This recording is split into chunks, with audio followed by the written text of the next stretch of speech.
میں نے کچن کے سارے کام ختم کرنے کے بعد جلدی سے ٹائم دیکھا تو سحری کا وقت ختم ہونے میں تھوڑی دیر ہی بچی تھی۔ میں نے اپنی روٹی اور کل کے سالن والی پلیٹ اٹھائی اور اوپر چھت پر چلی آئی، کیونکہ اگر آج نیچے ہی کھاتی تو میری ساس پھر کسی نہ کسی کام میں مجھے الجھا دیتی اور مجھے بھوکے پیٹ روزہ رکھنا پڑتا۔ پچھلے کئی دنوں سے وہ ایسا ہی کرتی آ رہی تھی۔ پھر بھوک پیاس کی وجہ سے میرے سے سارے کام کرنا بہت ہی مشکل ہوتا ہے۔ میں چپکے سے ان لوگوں کے کمرے میں جانے کے بعد اوپر چھت پر آ گئی تھی اور اللہ کا نام لیتی کھانے ہی لگی تھی کہ بے اختیار میری نظر سامنے والے گھر کی چھت پر پڑی۔ ہمارے گھر کی چھت ان کی چھت سے ملی ہوئی تھی، آسانی سے اس طرف دیکھا جا سکتا تھا۔ وہاں پر چارپائی پر کوئی آدمی گہری نیند میں سویا ہوا تھا۔ پہلے تو میں اس گھر میں کسی انسان کی موجودگی دیکھ کر ہی دنگ رہ گئی کہ بھلا یہاں کب لوگ شفٹ ہوئے تھے۔ جب سے میری شادی ہوئی تھی اس گھر میں آج تک کسی کو نہیں دیکھا تھا۔ میں نے اپنے سسرال والوں سے سن رکھا تھا کہ یہاں پر سالوں سے کوئی نہیں آیا۔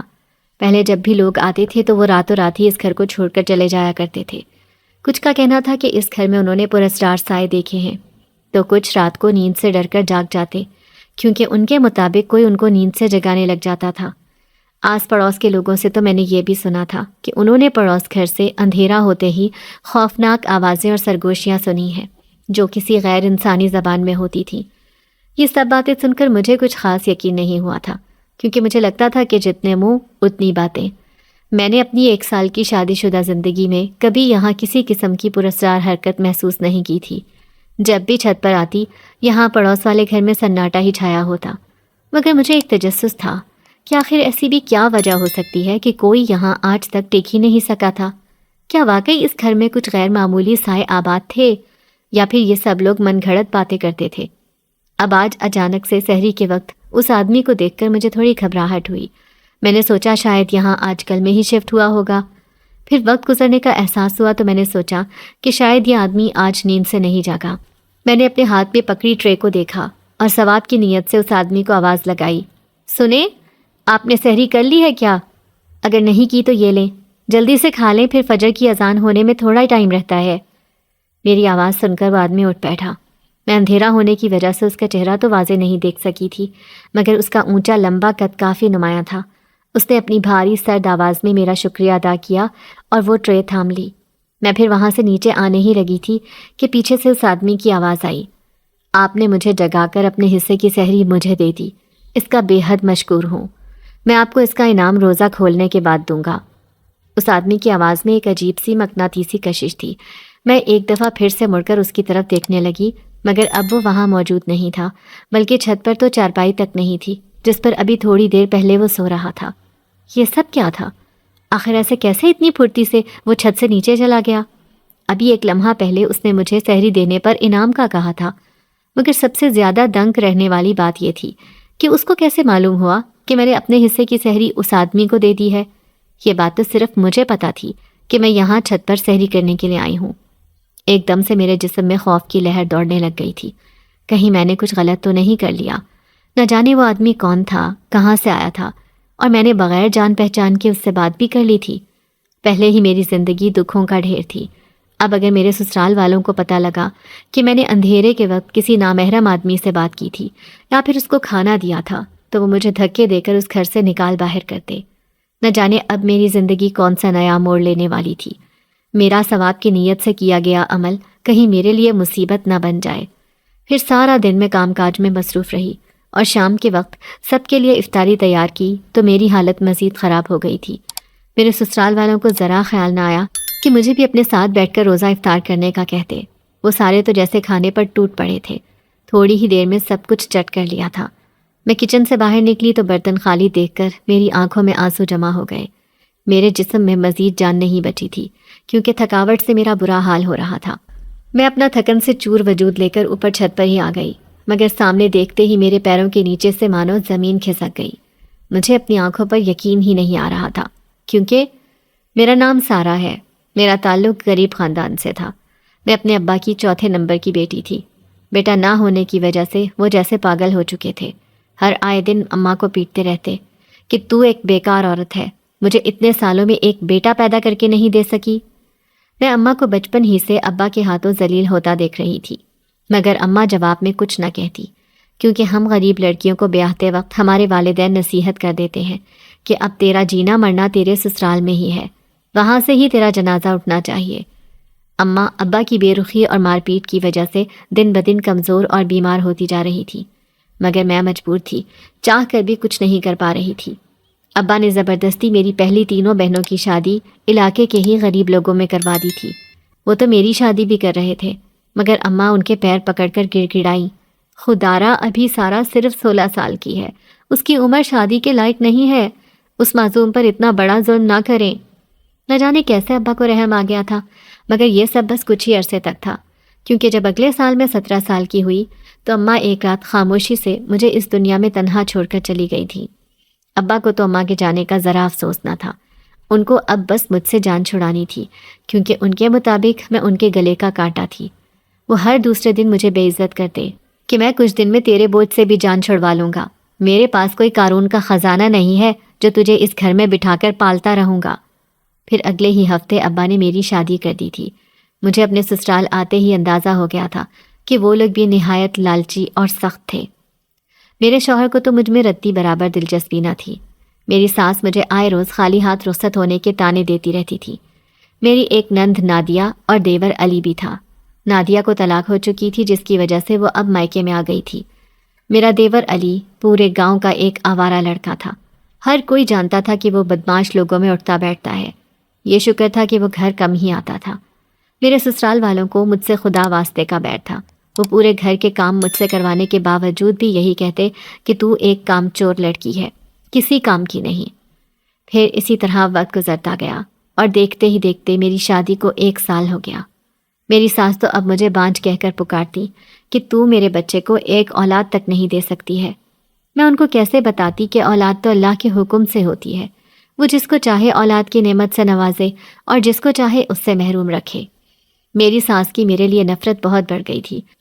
انہوں نے مجھے کسی نوکرانی کی طرح سٹور روم میں رہنے کا بول دیا تھا۔ وہ میرے شوہر کو کہتی کہ میں تیرے لیے ایک امیر گھرانے کی لڑکی لاؤں گی، اس سارا کی اتنی اوقات نہیں کہ یہ تیرے ساتھ رہے۔ میں چپ چاپ اس پر بھی راضی ہو گئی تھی، کیونکہ اگر میں کچھ بھی بولتی تو مجھے گھر سے نکال دیا جانا تھا۔ میرا اب یہی ٹھکانہ تھا۔ ابا نے تو میرے لیے اپنے گھر کے دروازے ہمیشہ کے لیے بند کر دیے تھے۔ پھر یوں ہی کچھ دنوں میں رمضان کا مہینہ شروع ہوا تو میرے شوہر کی طبیعت کچھ خراب رہنے لگی۔ وہ کھیتوں میں کام کرتا تھا اور اسی دہاڑی سے گھر کا چولہا جلتا تھا۔ اب اس کے بیمار ہوتے ہی میری ساس نے مجھے حکم دے ڈالا کہ اس مہینے تو میرے بیٹے کی جگہ کھیتوں میں کام کر، یہ نوکری ہاتھ سے نہیں جانی چاہیے۔ میں تو حیران ہی رہ گئی اور ان سے کہا کہ اماں میں کھیتوں میں کام کیسے کروں؟ وہ تو کافی جان جوکھم والی مزدوری ہوتی ہے، اوپر سے رمضان کا مہینہ ہے، میں روزے کی حالت میں کیسے مزدوری کروں گی؟ مگر میری ساس نے صفاقی کی حد کر دی کہ پہلے تو کون سا شہزادیوں جیسی زندگی جیتی رہی ہے جو میرے سامنے نخرے دکھا رہی ہے۔ مجھے آخرکار حامی بھرنی پڑی تھی۔ وہ روز صبح سویرے مجھے کھیتوں میں بھیج دیتی تھی۔ وہاں سے کام سے واپسی پر میرے جسم میں بھوک پیاس کی وجہ سے بالکل ہمت نہیں ہوتی تھی، لیکن میری ساس شاید پتھر کی بنی تھی جو مجھ سے ہی افطاری بھی بنواتی تھی۔ پھر ایسے ہی ایک روز میں سحری کرنے چھت پر آ گئی تاکہ میری ساس یا نند مجھے پھر کسی کام میں نہ الجھا دیں، جس کی وجہ سے مجھے بھوکے پیٹ روزہ رکھنا پڑتا۔ مگر اوپر آ کر میں نے پڑوس والے گھر کی چھت پر کسی آدمی کو سوتا دیکھا تو یہی سمجھی کہ وہ شاید سحری کرنے کے لیے نہیں اٹھا۔ میں نے اللہ کی رضا کی خاطر اپنے لیے لائی سحری اس انجان شخص کو دے دی، جس پر وہ کہنے لگا کہ روزہ کھولنے پر میں اس کا انعام آپ کو دوں گا۔ یہ کہتے ہی وہ نظروں سے اوجھل ہو گیا تھا۔ مجھے اس آدمی کا لہجہ بہت ہی پراسرار لگا تھا۔ یہ گھر تو سالوں سے سنسان پڑا تھا، کوئی یہاں نہیں رہتا تھا، کیونکہ کچھ لوگوں کا ماننا تھا کہ یہاں بھیانک روحیں بھٹک رہی ہیں۔ اب اچانک سے یہ آدمی کہاں سے آ گیا؟ مگر اصل جھٹکا مجھے تب لگا جب شام کو افطاری میں سارا کھانا ختم ہونے پر مایوس ہوتی چھت پر آ گئی اور وہاں کھانے کی تھال پڑی دیکھی۔ اس میں بہت ہی لذیذ اور طرح طرح کے پکوان سجے تھے۔ کھانے کی خوشبو ایسی تھی کہ میرے منہ میں پانی آ گیا تھا۔ وہاں پر کوئی موجود نہیں تھا، پھر یہ کھانا یہاں کون لایا تھا؟ کل سے بھوکی پیاسی ہونے کی وجہ سے میں نے اللہ کا نام لیا اور وہ کھانا کھایا۔ میں نے آج تک اپنی زندگی میں اتنا مزے کا کھانا نہیں چکھا تھا۔ ایسا لگتا تھا کہ وہ کسی دوسری دنیا سے آیا ہو۔ میں تھوڑی ہی دیر میں بہت سارا کھانا کھا چکی تھی، مگر حیرت انگیز طور پر اس تھال سے کھانا ختم ہونے کا نام نہیں لے رہا تھا۔ میں نے پیٹ بھرنے کے بعد اپنے رب کا شکر ادا کیا ہی تھا کہ اپنے پیچھے کسی کی آہٹ محسوس ہوئی۔ میں ایک جھٹکے سے مڑی۔ میرے سامنے وہی اونچا لمبا آدمی کھڑا تھا۔ وہ کہنے لگا، کیسا لگا انعام؟ آپ کو کھانا لذیذ لگا؟ میں حیرت کے مارے سن کھڑی تھی۔ میں نے اس آدمی سے پوچھا، یہ آپ یہاں لائے ہیں؟ تو اس نے اس بات میں سر ہلایا۔ میں نے اس آدمی کو شکریہ بولا اور کہا کہ اب آپ اپنے گھر چلے جائیں۔ اگر میرے سسرال والوں میں سے کسی نے آپ کو یہاں میرے ساتھ دیکھ لیا تو میرے لیے مصیبت کھڑی ہو جائے گی۔ ابھی میں نے اتنا ہی کہا تھا کہ میری نند نادیہ نے تیز آواز میں کہا، یہ تو اس وقت اندھیرے میں کس کے ساتھ بات کر رہی ہے؟ بول۔ میں نادیہ باجی کی آواز سن کر لٹھے کی مانند سفید پڑ گئی۔ انہوں نے اس آدمی کو میرے ساتھ کھڑا دیکھا تو میری زندگی جہنم بن جاتی۔ وہ تو موقع کی تلاش میں ہوتی تھی کہ کیسے مجھے ذلیل کر سکے، اور وہ آدمی تو میرے قریب ہی کھڑا تھا۔ میں جلدی سے مڑی اور کوئی بہانہ تلاش کر ہی رہی تھی کہ اب اس انجان آدمی کے بارے میں کیا وضاحت دوں، مگر جب اپنے قریب ہی نظر دوڑائی تو میرے پیروں کے نیچے سے زمین کھسک گئی، کیونکہ وہاں پر نہ تو وہ آدمی تھا اور نہ ہی وہ کھانے سے بھری تھال۔ وہ دونوں وہاں سے غائب تھے۔ مجھے اپنی آنکھوں پر یقین ہی نہیں آ رہا تھا کہ بھلا ایسا کیسے ممکن تھا۔ یہ آدمی مجھے کوئی معمولی انسان نہیں لگتا تھا۔ اس دن بھی اچانک سے غائب ہو گیا تھا اور آج بھی۔ میں نے نادیہ باجی کو خود کو گھورتے دیکھا تو کہا، نہیں باجی، میں تو بس یہاں تازہ ہوا لینے آئی تھی۔ پھر اس کے بعد میں جلدی سے نیچے آ گئی تھی، مگر خوف کے مارے مجھے پوری رات نیند نہیں آئی۔ آخر وہ شخص کون تھا؟ اس کی حقیقت کیا تھی؟ میں پھر اس کے بعد اگلے دن کاموں میں لگ گئی، مگر جو ہی کھیتوں میں جانے کے لیے گھر سے نکلی تو میری نظر پڑوس والے گھر کے دروازے پر پڑی۔ وہاں لگا تالا دیکھ کر میرا چہرہ زرد پڑ گیا۔ وہ تالا کافی پرانا اور زنگ آلود تھا، جس کا مطلب تھا کہ اس گھر میں سالوں سے کوئی نہیں آیا تھا۔ تو پھر وہ آدمی جو مجھے ملا تھا وہ یہاں کیسے آیا؟ کیا واقعی یہ کوئی پراسرار مخلوق تھی؟ اب تو ڈر کی وجہ سے میرے دل کی دھڑکن تیز ہو گئی تھی۔ میں نے قریب سے گزرتی علاقے کی شازیہ خالہ سے پوچھا، خالہ کیا اس گھر میں کوئی رہنے آیا ہے؟ تو وہ کہنے لگی، ارے تو باولی ہو گئی ہے، اتنا بڑا تالا تجھے نہیں دکھ رہا؟ اس حاسیب زدہ گھر میں بھلا کون آ سکتا ہے؟ یہ تو سالوں سے ایسے ہی بند ہے۔ ان کی بات سن کر میں مزید پریشان ہو گئی تھی۔ اسی پریشانی کی حالت میں کام پر آ گئی۔ آج مجھے کام پر آنے میں کچھ دیر ہو گئی تھی، جس کی وجہ سے کھیت کے مالک نے مجھے سختی سے کہا تھا کہ چاہے تجھے شام تک کام ہی کیوں نہ کرنا پڑے، تو نے آج یہ ساری فصل کاٹ کر ہی جانا ہے، سمجھی؟ میرے پاس انکار کی کوئی گنجائش نہیں تھی، لہٰذا اللہ کا نام لیتی کام میں لگ گئی۔ یوں مجھے وقت گزرنے کا پتہ ہی نہ چلا اور شام کے سائے ہر طرف پھیل گئے تھے۔ مجھے جلد از جلد گھر بھی پہنچنا تھا۔ آخر کار ساری فصل کی کٹائی کر کے میں دہاڑی لیتی گھر کے لیے روانہ ہوئی، مگر راستے میں میرے پیچھے کچھ بدماش لڑکے لگ گئے تھے۔ وہ میرا پیچھا کرتے آ رہے تھے۔ میں تیز تیز دوڑنے لگی، لیکن وہ تعداد میں 3 تھے، جبکہ میں اکیلی لڑکی۔ میں جتنا بھی تیز بھاگ لیتی، ان ہٹے کٹے لڑکوں کا مقابلہ نہیں کر سکتی تھی۔ اس راستے پر کوئی تھا بھی نہیں۔ پہلے ہی افطاری کا وقت قریب تھا، سب لوگ اپنے گھروں کو جا چکے تھے، میری مدد کے لیے کوئی موجود نہیں تھا۔ میں روتی ہوئی ان سے فریاد کرنے لگی کہ خدارا مجھے چھوڑ دو، میں نے تم لوگوں کا کیا بگاڑا ہے؟ مجھے گھر جانا ہے، ورنہ میرے لیے مصیبت بن جائے گی۔ ان تینوں نے مجھے گھیر رکھا تھا، جس وجہ سے اب میں اپنی جان بچانے کے لیے بھاگ بھی نہیں سکتی تھی۔ اچانک سے ان میں سے ایک لڑکے نے میرا دوپٹہ کھینچنے کی کوشش کی ہی تھی کہ فضا میں اس کی دل دہلاتی چیخیں گونجنے لگیں۔ میں پھٹی آنکھوں سے سامنے دیکھے گئی، کیونکہ کوئی انجان شخص ان 3 لڑکوں کو بری طرح پیٹ رہا تھا۔ وہ اکیلا ہی اتنا طاقتور تھا کہ ان کو تھوڑی دیر میں لہو لہان کر چکا تھا۔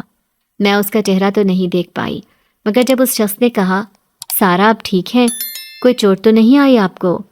تو میری آنکھیں کھلی کی کھلی رہ گئیں، کیونکہ یہ اسی آدمی کی آواز تھی جو کل رات میرے لیے کھانے سے بھری تھال انعام کے طور پر لایا تھا، اور اب آج پھر سے میرے لیے فرشتہ بن کر پہنچ گیا تھا۔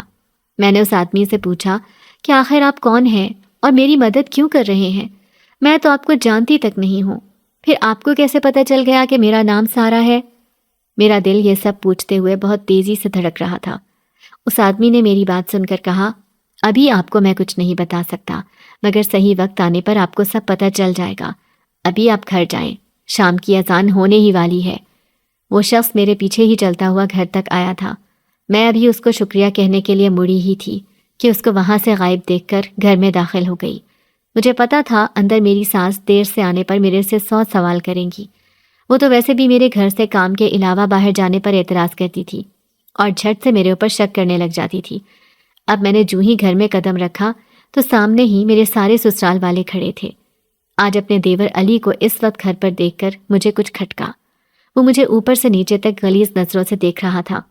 ابھی میں کچھ کہتی کہ میری ساس دندناتی ہوئی میرے پاس آئی اور میرے چہرے پر زناٹے دار تھپڑ مار کر کہنے لگی، کدھر تھی تو؟ اتنی دیر کیوں کی آ جانے میں؟ بول۔ میں نے ڈرتے ہوئے کہا، اماں آج مالک نے مجھے دیر تک کام کرنے کو بولا تھا۔ پھر واپسی پر میرے پیچھے کچھ آوارہ لڑکے پڑ گئے تھے، ان سے ہی اپنی جان بچا کر آنے میں مجھے دیر ہو گئی۔ میں نے بھی اتنا ہی کہا تھا کہ میرا دیور ایک دم سے بول پڑا، اماں میں نے اپنی آنکھوں سے دیکھا تھا کہ کیسے ایک آدمی اس کے ساتھ بات کر رہا تھا، وہ اس کے ساتھ گھر تک آیا ہے۔ یہ جھوٹ بول رہی ہے، ضرور اس کا اسی آدمی کے ساتھ چکر چل رہا ہے۔ بھائی اس کو منہ نہیں لگاتے تو اس نے باہر منہ کالا کرنا شروع کر دیا ہے۔ اماں میں بتا رہا ہوں، یہ لڑکی ہمارے گھر کی عزت کو پورے گاؤں میں 2 کوڑی کا کر دے گی۔ اپنے دیور کے منہ سے ایسی غلیظ باتیں سن کر میرے رونگٹے کھڑے ہو گئے تھے۔ میں نے روتے ہوئے اپنی ساس سے فریاد کی، یہ سب سچ نہیں ہے اماں، میں ایسی لڑکی نہیں ہوں، آپ میرا یقین کریں، میں کبھی ایسی حرکت کا سوچ بھی نہیں سکتی۔ مگر میری ساس پر تو جیسے جنون سوار ہو گیا تھا، وہ مجھے پاگلوں کی طرح مارنے لگی تھی اور گالیاں دینے لگی۔ انہوں نے میرے شوہر کو کہا کہ جلدی سے اس لڑکی کو طلاق دے، میں اب اس کا منحوس چہرہ 1 سیکنڈ کے لیے بھی اپنے گھر میں نہیں دیکھ سکتی۔ میں اپنے شوہر کے پیر پڑ گئی کہ خدارا یہ سب میرے اوپر بہتان ہے، آپ میرا یقین کریں۔ لیکن کسی کو مجھ پر ترس نہ آیا اور تھوڑی ہی دیر میں میرے شوہر نے مجھے طلاق دے کر گھر سے دھکے دے کر باہر نکال دیا تھا۔ میں کافی دیر وہاں پر روتی رہی، پھر جب ہر طرف اندھیرا چھایا دیکھا تو وہاں سے اٹھ بیٹھی اور چلتی ہوئی اس علاقے سے دور آ گئی، کیونکہ ایسے سڑک پر بیٹھے رہنا میرے لیے خطرے سے خالی نہیں تھا۔ میں چلتی ہوئی آگے کی جانب بڑھ رہی تھی، مگر مجھے ڈر بھی لگ رہا تھا کہ کہیں پھر سے کوئی بدماش میرے پیچھے نہ پڑ جائے۔ رات کے وقت اکیلی لڑکی کو دیکھ کر ہر کوئی یہی سمجھتا ہے کہ وہ اس دنیا میں لاوارث ہے، لوگ جیسا چاہیں اس کے ساتھ رویہ اختیار کر سکتے ہیں، لوگ اس کو نوچنے سے بھی باز نہیں آتے۔ میں چلتی ہوئی گاؤں کی حدود سے آگے آ گئی تھی۔ یہ علاقہ کافی ویران دکھائی دے رہا تھا، مجھے ادھر کوئی گھر نہیں دکھ رہا تھا، ایسا لگ رہا تھا جیسے یہاں انسان آباد نہ ہو۔ مجھے اماں ہمیشہ سے کہا کرتی تھی، جہاں پر انسانوں کا بسیرا نہیں ہوتا وہاں پر پرسرار اور اندیکھی مخلوق آ کر آباد ہو جاتی ہیں۔ ایسی جگہوں پر پھر انسانوں کو نہیں جانا چاہیے، کیونکہ ان کی جان کو خطرہ ہو سکتا ہے۔ اندیکھی مخلوق کے پاس طاقتیں ہوتی ہیں جن کی مدد سے وہ پرسرار مخلوق ہمیشہ کے لیے انسان کو قید کر سکتی ہے، اور ایک مرتبہ انسان ان کے قبضے میں چلا جائے پھر اتنی آسانی سے اپنی جان نہیں چھڑوا سکتا۔ میرا تو اب اس دنیا میں کوئی نہیں تھا، اگر میرے ساتھ کوئی کالا سایہ چمٹ جاتا تو میں کیسے اپنی جان بچاؤں گی؟ یہی سوچ کر میں وہاں سے جانے لگی تھی کہ کسی کی تکلیف سے بھری آواز آئی، میری مدد کرو، کوئی ہے؟ میں نے ادھر ادھر دیکھا تو میری نظر ایک درخت کی طرف گئی۔ وہاں پر ایک درمیانی عمر کی عورت بیٹھی تھی جس نے سیاہ لباس پہن رکھا تھا، اس کا حلیہ کافی عجیب تھا۔ مجھے اس ویران علاقے میں اس کا ایسے بیٹھنا کھٹک رہا تھا، مگر بچپن سے ہی میں کافی حساس طبیعت کی مالک رہی ہوں، کسی کو بھی تکلیف میں دیکھتی ہوں تو فوراً اس کی مدد کو پہنچ جاتی ہوں۔ اب بھی میں اس عورت کے پاس گئی تو وہ تکلیف سے کراہ رہی تھی۔ میں نے اس عورت کے پاس جا کر پوچھا کہ کیا آپ کو مدد کی ضرورت ہے؟ تو اس نے کہا کہ میں اپنے گھر جا رہی تھی، اچانک سے میرا پیر مڑا اور اس میں موچ آ گئی، اب میرے سے ایک قدم بھی نہیں لیا جا رہا ہے۔ اس عورت کی تکلیف دیکھ کر مجھے اس پر ترس آیا۔ میں نے اس سے کہا کہ میں آپ کی مدد کر سکتی ہوں، میرا ہاتھ پکڑ لیں۔ اس عورت نے مجھے کچھ دیر خاموشی سے اوپر سے نیچے تک دیکھا۔ مجھے اس کی ایکس رے کرتی نگاہوں سے خوف محسوس ہوا، مگر جب اس نے کہا کہ ٹھیک ہے، میرا گھر یہاں سے تھوڑا فاصلے پر ہی ہے، تو میں اس عورت کے ساتھ اس کے گھر آ گئی۔ باہر سے دیکھنے پر وہ ایک کھنڈر نما مکان لگ رہا تھا، ایسا لگتا تھا جیسے برسوں سے وہاں کوئی نہ آیا ہو، مگر اصل جھٹکا مجھے اس کھنڈر نما مکان کے اندر جا کر لگا، کیونکہ اندر سے وہ گھر ایک بہت ہی عالی شان بنگلہ تھا۔ وہاں کی ہر چیز ہی بیش قیمت تھی، ہر طرح کی آسائش وہاں موجود تھی۔ میں نے اس عورت کو وہاں ایک صوفے پر بٹھایا اور وہاں سے جانے لگی تھی کہ اس نے کہا، لڑکی تم اتنی رات گئے اس علاقے میں کیا کر رہی تھی؟ اس وقت تو کوئی یہاں نہیں آتا، پھر تم کیوں یہاں آئی؟ میں نے اس عورت کو اپنی ساری دکھ بھری کہانی سنا دی تھی۔ اس نے کہا، تم نے میری مدد کی ہے، اس کے بدلے اگر تم چاہو تو یہاں میرے گھر میں رہ سکتی ہو، تمہیں بس یہاں پر میرے گھر کا کام کرنا ہوگا۔ میں اس عورت کی بات سن کر سوچ میں پڑ گئی، مگر میرے پاس اس کے سوا کوئی اور چارہ نہیں تھا۔ اگر میں یہاں رہنے سے انکار کر دیتی تو یہ معاشرہ مجھے روندنے میں لمحہ نہیں لگاتا۔ اس وقت مجھے اپنی جان سے زیادہ عزت کی حفاظت کرنی تھی، کیونکہ ایک عورت کے لیے سب سے انمول چیز اس کی عزت ہوتی ہے۔ میں نے یہی سوچ کر حامی بھر لی تھی۔ پھر اس کے بعد اس عورت نے مجھے اوپر کی منزل میں موجود کونے والے کمرے میں رہنے کا کہا اور خود اپنے کمرے میں چلی گئی۔ رات کافی ہو گئی تھی، اس لیے میں سونے لیٹ گئی تھی، مگر نیند میں ہی مجھے ایسا لگا جیسے کسی نے مجھے آواز دی ہو۔ گہری نیند میں ہونے کی وجہ سے مجھے لگا کہ یہ میرا وہم ہے، مگر مسلسل اپنے نام کی پکار پر میں ایک جھٹکے سے اٹھ بیٹھی۔ میں نے اپنے کمرے کا دروازہ کھلا دیکھا تو شدید حیرت ہوئی، کیونکہ سونے سے پہلے میں خود اچھے سے بند کر کے لیٹی تھی۔ میں ڈرتے ہوئے نیچے گئی تو ہر طرف کھپ اندھیرا تھا، بس اس عورت کے کمرے کی لائٹ جل رہی تھی۔ اس کا مطلب وہ جاگ رہی تھی۔ میں نے سوچا کہ کہیں مجھے اسی عورت نے تو آواز نہیں دی تھی۔ اسی سوچ کے آتے ہی میں اس کے کمرے کی طرف مڑ گئی، مگر ایک دم سے اپنے کندھے پر کسی کا ہاتھ محسوس کر کے میں چیخ مارتی ہوئی مڑی۔ میرے سامنے وہی عورت کھڑی تھی۔ اس نے مجھے دیکھا اور کہا، اتنی رات ہو گئی ہے اور تم ابھی تک جاگ رہی ہو، اور میرے کمرے کے پاس کیوں جا رہی تھی؟ میں نے اس عورت کو دیکھا تو اس کی آنکھیں اس وقت سرخ انگارہ ہو رہی تھیں، جن سے مجھے بے تحاشا خوف محسوس ہوا۔ میں نے ڈرتے ہوئے اس عورت سے کہا، مجھے ابھی کسی نے آواز دی تھی، اسی لیے میں نیچے دیکھنے آئی تھی۔ مگر سامنے کھڑی عورت میری بات سن کر کہنے لگی، یہ کیا بول رہی ہو؟ یہاں پر اس گھر میں میرے علاوہ کوئی نہیں رہتا ہے۔ ضرور تمہیں کوئی وہم ہوا ہوگا یا پھر کوئی برا خواب دیکھا ہوگا۔ جاؤ، جا کر سو جاؤ، اور رات کے وقت کمرے سے باہر نکلنے کی ضرورت نہیں ہے۔ مجھے پورا یقین تھا کہ وہ میرا کوئی خواب نہیں تھا، کیونکہ نیند سے جاگنے کے بعد بھی مجھے واضح طور پر اپنے نام کی پکار سنائی دی تھی، اور پھر میرے کمرے کا دروازہ بھی کھلا تھا، جس کا مطلب تھا کہ کوئی تو آیا تھا، مگر کون ہو سکتا تھا؟ میرے ذہن میں ہزاروں سوال گردش کر رہے تھے، مگر میرے پاس ان میں سے کسی کا کوئی جواب نہیں تھا۔ سر جھٹک کر میں سونے لیٹ گئی، مگر ایک دم سے مجھے کھڑکی پر کسی کا سایہ کھڑا دکھائی دیا۔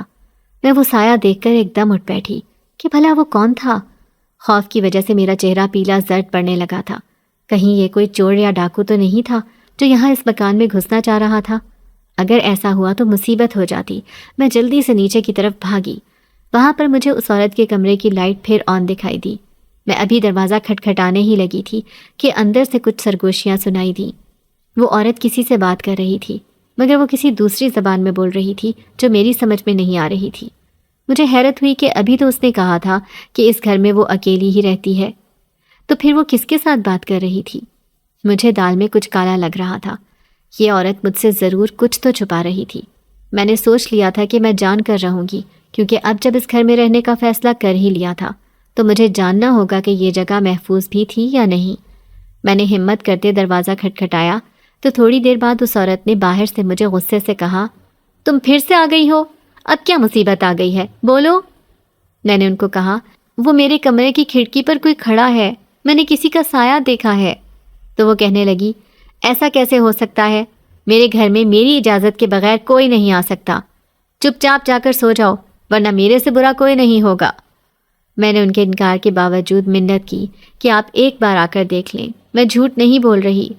مگر جب انہوں نے میرے کمرے میں آ کر دیکھا تو اس کھڑکی کے پاس کوئی موجود نہیں تھا، وہاں کھڑا سایہ اب غائب تھا۔ میں نے اس عورت کو غصے سے لال چہرہ دیکھ کر کہا، میرا یقین کرے، میں سچ کہہ رہی ہوں۔ تو وہ کہنے لگی، اس کے بعد اگر تو نے میرے ساتھ ایسا گھٹیا مذاق کیا تو تیرا وہ حال کروں گی کہ تو کانپ اٹھے گی، سمجھی؟ میں تو اس عورت کا ایسا شفاق روپ دیکھ کر خوف سے سفید پڑ گئی تھی۔ وہ یہ کہہ کر وہاں سے چلی گئی، مگر مجھے پھر ساری رات نیند نہیں آئی تھی۔ اگلے دن میں جاگی تو اس عورت نے مجھے اپنے لیے ناشتہ بنانے کا حکم دیا۔ میں حیران تھی کہ اس نے روزہ نہیں رکھا، مگر پھر بغیر کوئی سوال کیے خاموشی سے ناشتہ بنا کر گھر کی صفائی ستھرائی میں لگ گئی۔ اس عورت نے مجھے کہا کہ آج چھت پر سارے کپڑے تو نے دھونے ہیں۔ میں راضی ہو گئی تھی۔ مجھے کپڑے دھوتے ہوئے مسلسل اپنے پیچھے کسی کا سایہ محسوس ہو رہا تھا۔ ایسا لگ رہا تھا کہ کوئی میرے قریب ہی تھا، مگر میرے دیکھتے ہی نظروں سے اوجھل ہو جاتا۔ جب میں نے سارے کپڑے تار پر ڈال لیے تو میرے کان میں کسی نے سرگوشی کی، سارا، یہاں سے چلی جاؤ۔ یہ سنتے ہی میرے اوپر حیرتوں کے پہاڑ ٹوٹ پڑے، کیونکہ اب مجھے یقین ہو چلا تھا کہ کوئی تو تھا اس گھر میں جس کے پاس پراسرار طاقتیں تھیں، اور وہ نہیں چاہتا تھا کہ میں یہاں رہوں۔ میرے ذہن میں بے ساختہ اسی شخص کا خیال آیا جس نے 2 بار میری مدد کی تھی۔ کیا یہ سرگوشی اسی نے کی تھی؟ اگر ایسا تھا تو وہ میرے سامنے کیوں نہیں آ رہا تھا؟ پہلے بھی تو وہ میرے سامنے آیا تھا اور مجھ سے بات بھی کی تھی، لیکن جب سے میں اس مکان میں آئی تھی تو ایک اندیکھی آہٹ محسوس ہو رہی تھی۔ ایسا لگ رہا تھا جیسے کوئی سائے کی طرح میرے ساتھ تھا، مگر وہ کسی مجبوری کی وجہ سے میرے سامنے نہیں آ رہا تھا۔ میں نے چھت پر کھڑے کھڑے ہی پوچھا، کون ہو تم؟ میرے سامنے آؤ۔ تم آخر مجھے یہاں سے جانے کا کیوں بول رہے ہو؟ میں ابھی یہ سب بول ہی رہی تھی کہ ایک دم سے اس عورت کی آواز آئی۔ کس نے تجھے یہاں سے جانے کا بولا ہے؟ کیا یہاں کوئی آیا تھا؟ بول۔ میں نے جلدی سے کہا، نہیں یہاں کوئی نہیں ہے۔ وہ عورت تھوڑی دیر مجھے گھورتی رہی، پھر وہاں سے چلی گئی، مگر مجھے اس کی نظروں سے کافی الجھن ہوئی۔ پھر اسی طرح دن گزرا تو اس نے شام کو کھانے کے بعد مجھے سختی سے تاکید کی کہ آج اگر تو نے مجھے رات کے وقت تنگ کیا تو 2 دن تک بھوکا پیاسا رکھوں گی۔ میں اس کی بات مان گئی تھی اور کمرے میں آ کر سونے لیٹ گئی، مگر نیند میں میری آنکھ پیاس لگنے کی وجہ سے کھلی۔ ایسا لگا جیسے میرے گلے میں کانٹے اگائے ہوں۔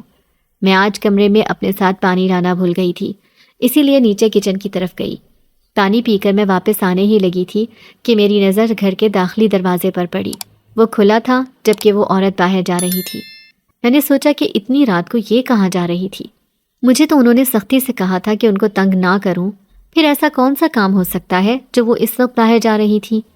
میں کچن کی اوٹ میں چھپ کر دیکھ رہی تھی کہ شاید وہ ابھی واپس آ جائے، مگر جب کافی دیر گزرنے کے بعد بھی وہ واپس نہ آئی تو مجھے تجسس ہوا کہ آخر وہ ایسا کون سا خفیہ کام کر رہی تھی۔ میں اللہ کا نام لیتی اپنے گرد چادر اچھے سے اوڑھ کر ان کے پیچھے گئی۔ مجھے وہ کہیں بھی دکھائی نہیں دی، نہ جانے وہ کہاں چلی گئی تھی۔ میں ابھی ادھر ادھر دیکھ ہی رہی تھی کہ دور کچھ پرانی جھاڑیوں کے پاس مجھے کچھ آوازیں آئیں، وہاں پر روشنی بھی دکھائی دی۔ میں دبے قدموں وہاں پر جانے لگی۔ وہ جو کوئی بھی تھا ان جھاڑیوں کے پیچھے چھپا ہوا تھا۔ میں نے ذرا سا جھانک کر دیکھا تو آنکھیں کھلی کی کھلی رہ گئی تھی۔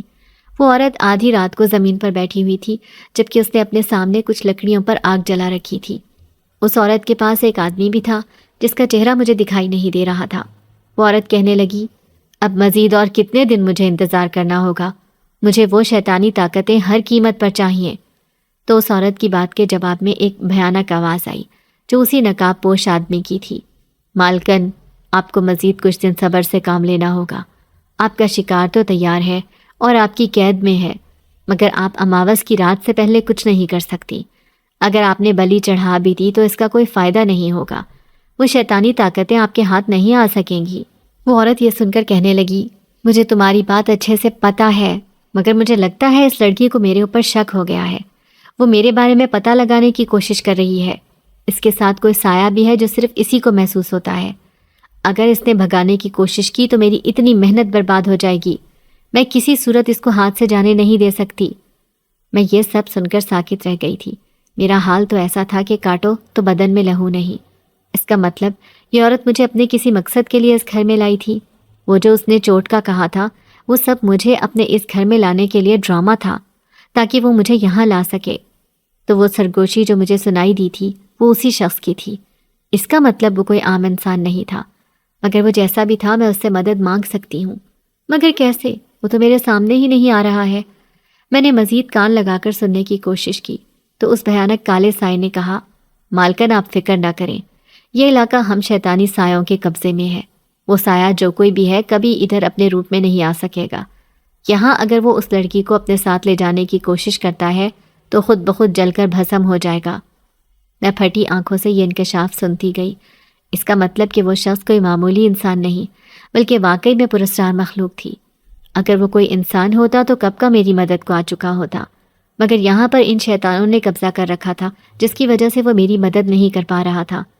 خوف اور گھبراہٹ کی وجہ سے میں وہاں سے بھاگ کر گھر واپس آ گئی اور کمرے میں ادھر سے ادھر ٹہلنے لگی۔ اس سب کا آخر کوئی تو حل ہوگا، ایسے کیسے میں آرام سے رہ سکتی تھی؟ آج نہیں تو کل اس مکار عورت نے میری بلی چڑھا دینی تھی۔ پھر میں کیا کرتی؟ مجھے یہاں سے ہر صورت اپنی جان بچا کر بھاگنا تھا، مگر مجھے اچھے سے پتا تھا کہ یہ سب اتنا آسان نہیں تھا۔ یہاں پر ہر جگہ شیطانی سایوں کا پہرا تھا۔ یہ سب اس عورت کے چیلے تھے۔ اس نے اپنی جادوئی طاقت سے ان سب کالے سایوں کو اپنے وش میں کر رکھا تھا۔ مجھے کسی کی تو مدد لینی ہی تھی، مگر کون میری مدد کر سکتا تھا؟ اسی سوچ میں گم تھی کہ میرے کانوں میں مسجد سے اذان کی آواز آئی۔ ایک دم سے میرے ذہن میں دھماکہ ہوا۔ یہ اذان کی آواز قریب سے آ رہی تھی۔ اس کا مطلب تھا کہ مسجد بھی آس پاس ہی کہیں ہوگی۔ مجھے اس مسجد کے امام سے مدد لینی چاہیے۔ وہ دینی تعلیمات رکھتے ہیں، کیا پتہ وہ میری کوئی مدد کر دیں۔ میں نے اگلے دن افطاری سے پہلے اس عورت سے کہا، کیا میں تھوڑا سا کھانا مسجد میں بھی بھجوا دوں؟ رمضان ختم ہونے والا ہے، کچھ ثواب بھی مل جائے گا۔ وہ عورت تھوڑی دیر تک تو مجھے مشکوک نظروں سے دیکھتی رہی، پھر کہنے لگی، چلی جاؤ مگر جلدی واپس آ جانا۔ اگر میرے ساتھ کسی قسم کی ہوشیاری کرنے کی کوشش بھی کی تو میں تجھے سیدھا کر دوں گی، سمجھی؟ میری نظر تیرے اوپر ہی ہے۔ میں اس عورت کی اس بات کا مطلب سمجھ گئی تھی۔ پھر جب میں اس گھر سے نکلی تو میرے سر پر کچھ کالے کوے اڑ رہے تھے جو مسلسل میرا پیچھا کر رہے تھے۔ ان کی سرخ آنکھوں کو دیکھ کر مجھے سمجھ آ گئی تھی کہ وہ کوئی عام کوے نہیں تھے، بلکہ ان کو اس عورت نے ہی میرے پیچھے لگایا تھا۔ وہ بغیر رکے میرا تعاقب کر رہے تھے۔ میں نے بہت کوشش کی کہ ان کی نظروں سے چھپ جاؤں، مگر وہ تو جیسے میرے پیچھے ہی پڑ گئے تھے۔ آخر کار مسجد پہنچ کر میں نے ایک آدمی سے امام کا پوچھا تو اس نے ایک کمرے کی جانب اشارہ کیا۔ میں وہاں گئی تو سفید رنگ کے لباس میں ایک بزرگ بابا بیٹھا ہوا تھا۔ میں نے ان سے کہا، بابا جی میں بہت بڑی مشکل میں پھنس گئی ہوں، میری جان کو خطرہ لاحق ہے۔ اس بزرگ نے مجھے خاموش رہنے کا اشارہ کیا اور تیز آواز میں کچھ پڑھنے لگا۔ پھر اس نے چاروں طرف پھونک کر کہا، میری بچی، میں تمہیں دیکھ کر ہی سمجھ گیا تھا کہ تمہارے گرد کوئی شیطانی سائے بھٹک رہے ہیں جو جونک کی طرح تمہارے ساتھ ہیں۔ اب تم بے فکر ہو کر مجھے سب کچھ بتاؤ۔ میں نے اس مسجد میں ایسا حصار بنا لیا ہے جس کی وجہ سے وہ شیطانی سائے اس مسجد میں داخل نہیں ہو سکتے۔ میں یہ سن کر کچھ پرسکون ہوئی اور ان کو الف سے لے کر یہ تک اپنے اوپر بیتی ساری دکھ بھری داستان سنا دی۔ میری بات سن کر انہوں نے کہا، بیٹی تمہیں یہاں نہیں آنا چاہیے تھا۔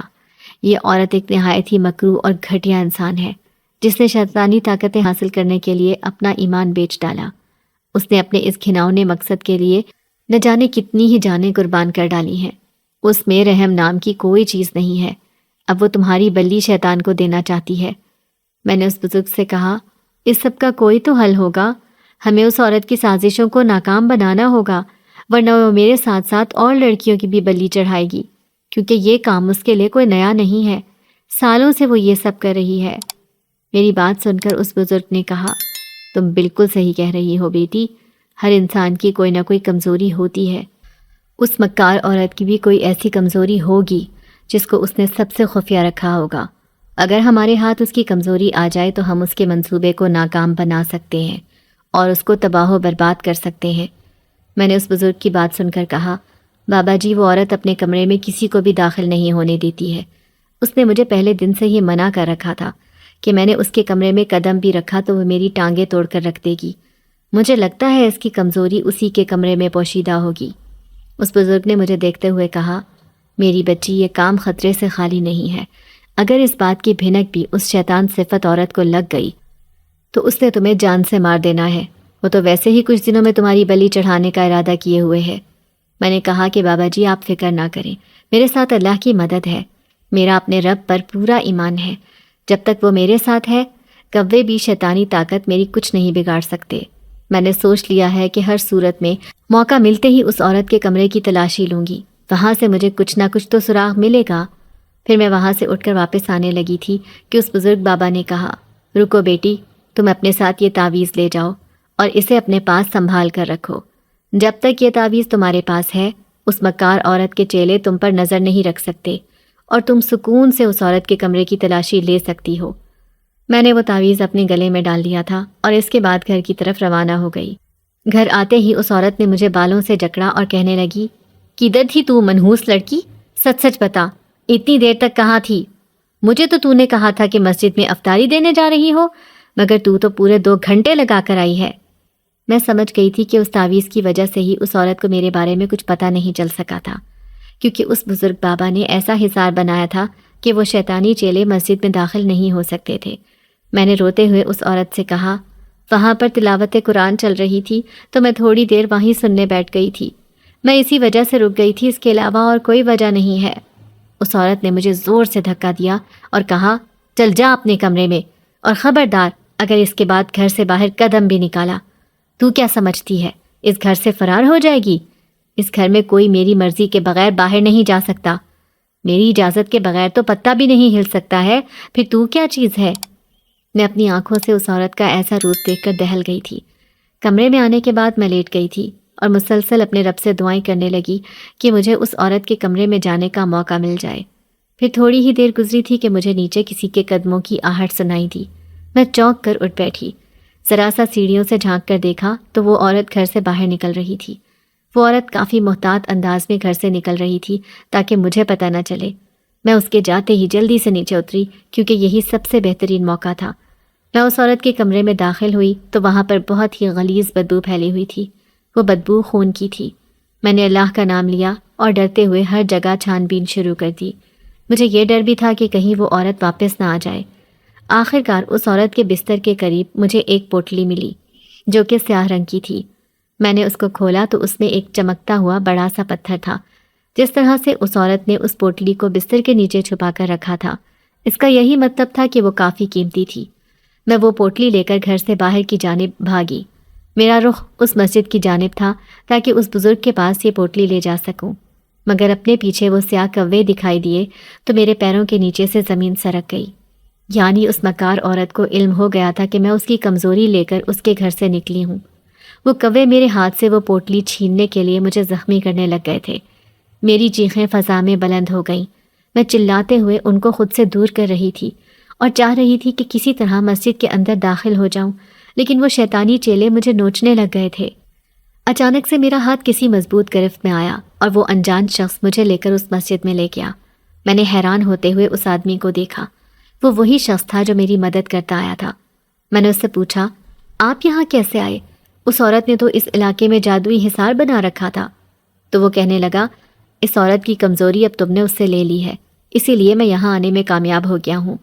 میں نے اس آدمی سے پوچھا کہ آخر آپ کون ہیں اور آپ کے پاس اتنی پراسرار طاقتیں کہاں سے آئیں؟ تو وہ کہنے لگا کہ میں ایک جن زاد ہوں جو سالوں سے تمہارے پڑوس والے گھر میں آباد ہوں۔ میں انسانی دنیا میں ان شیطانی سایوں کو ختم کرنے آیا تھا اور اسی عمل کے دوران تم سے ملاقات ہوئی۔ اب ہمیں جلد ہی اس پتھر کو آگ میں جلا کر بھسم کرنا ہوگا تاکہ وہ عورت اور اس کے شیطانی چیلے ختم ہو سکے۔ جب اس رات میں نے بزرگ بابا اور اس جن ذات کو مل کر شیطانی قوتوں کے خلاف عمل کرتے دیکھا تو میرے دل میں ایک عجیب سی کیفیت تھی۔ خوف، تجسس اور امید کی ملی جلی کیفیات نے میرے وجود کو جکڑ رکھا تھا۔ پوری رات میں نے بے چینی سے گزاری، یہ سوچتے ہوئے کہ کیا یہ عمل کامیاب ہوگا یا نہیں۔ ہر لمحہ لگتا تھا جیسے وقت رک گیا ہو۔ ہر آواز میری سماعت کو چیرتی ہوئی محسوس ہو رہی تھی۔ مجھے یوں لگ رہا تھا جیسے میری زندگی کا دار و مدار اسی ایک رات پر تھا۔ اگر آج یہ شیطانی قوتیں ختم نہ ہوئیں تو نہ جانے مزید کتنی بے قصور لڑکیوں کی جانیں جائیں گی۔ میرا دل کانپ رہا تھا اور آنکھیں بار بار آسمان کی طرف اٹھتیں، دعا کرتے ہوئے کہ یہ رات خیریت سے گزر جائے۔ آخر کار جب صبح ہوئی تو ہر طرف روشنی پھیل گئی۔ یہ روشنی عام روشنی نہیں تھی، یہ خوشیوں، سکون اور جیت کی روشنی تھی۔ سورج کی پہلی کرن کے ساتھ ہی میں نے ایک عجیب سا اطمینان محسوس کیا۔ بزرگ بابا کے چہرے پر ایک مسکراہٹ تھی جو سب کچھ بیان کر رہی تھی۔ اس جنزاد کی آنکھوں میں تشکر تھا جیسے وہ کچھ کہنا چاہتا ہو۔ میں نے حیرت سے ان دونوں کو دیکھا۔ وہ منظر میرے دل میں ہمیشہ کے لیے محفوظ ہو گیا۔ بزرگ بابا نے مجھے بتایا، بیٹی تمہاری ہمت اور حوصلے کے بغیر یہ سب کچھ ممکن نہیں تھا۔ تم نے جس بہادری سے ہمارا ساتھ دیا اس کے لیے ہم تمہارے شکر گزار ہیں۔ میں نے نظریں جھکا کر سر ہلایا، لیکن میرا دل اب بھی تیز دھڑک رہا تھا۔ میں سوچ رہی تھی کہ اگر میں ہمت نہ کرتی تو کیا ہوتا۔ شاید وہ ظالم عورت جو شیطانی قوتوں سے جڑی ہوئی تھی نہ جانے اور کتنی زندگیاں برباد کر دیتی۔ اسی دوران جنزاد نے میری طرف دیکھا۔ اس کی نظروں میں کچھ خاص تھا، کچھ ایسا جو میں سمجھ نہیں پا رہی تھی۔ میں نے سوالیہ نظروں سے اس کی طرف دیکھا اور وہ مسکرا دیا۔ وہ مسکراہٹ میرے دل کو چھو گئی۔ اس نے آہستہ سے کہا، تمہارا بہت شکریہ۔ اگر تم نہ ہوتی تو یہ عمل کبھی مکمل نہ ہوتا۔ تمہاری ہمت، تمہاری نیکی اور تمہارا حوصلہ ہی تھا جس نے ہمیں کامیاب کیا۔ اس کی آواز میں سچائی تھی اور اس کا لہجہ اتنا نرم تھا کہ میرے دل میں ایک عجیب سی گرمی محسوس ہوئی۔ پھر چند لمحوں کی خاموشی کے بعد اس نے ایک ایسی بات کہی جس نے میرے وجود کو جھنجھوڑ کر رکھ دیا۔ اگر تمہاری اجازت ہو تو میں تم سے ایک بات کہنا چاہتا ہوں۔ میں نے حیرانی سے اس کی طرف دیکھا اور سر ہلایا۔ میں تم سے شادی کرنا چاہتا ہوں۔ میں وعدہ کرتا ہوں کہ تمہیں ہمیشہ خوش رکھوں گا۔ یہ الفاظ سن کر میرا دل ایک لمحے کے لیے دھڑکنا بھول گیا۔ میں ساکت کھڑی اسے دیکھتی رہی۔ میرے ذہن میں ہزاروں خیالات آ رہے تھے۔ وہ ایک جن ذات تھا، انسان نہیں۔ لیکن پھر میں نے سوچا کہ کیا صرف انسان ہونا ہی ضروری ہے؟ اس نے میری ہر مشکل میں مدد کی تھی، ہر خطرے میں میرا ہاتھ تھاما تھا۔ جب دنیا نے مجھے تنہا چھوڑ دیا تھا تب اس نے میرا ساتھ دیا تھا۔ کیا ایک اچھے ہمسفر کی یہی نشانیاں نہیں ہوتی؟ میں نے چند لمحے آنکھیں بند کی، اپنے دل کی آواز سنی۔ محبت، خلوص اور نیکی انسان یا جن دیکھ کر تو نہیں کی جاتی۔ میں نے اپنی آنکھیں کھول کر اس کی طرف دیکھا۔ ہاں، میں تیار ہوں۔ میرے الفاظ سن کر اس کے چہرے پر ایک چمک آ گئی، جیسے اس کی دنیا مکمل ہو گئی ہو۔ وہ مجھے اپنی جناتی دنیا میں لے گیا۔ وہ دنیا ایسی تھی جیسے خوابوں کی کوئی جنت۔ ہر طرف سکون، محبت اور خوشیاں تھیں۔ میں نے کبھی سوچا بھی نہیں تھا کہ میری زندگی اس طرح بدل جائے گی۔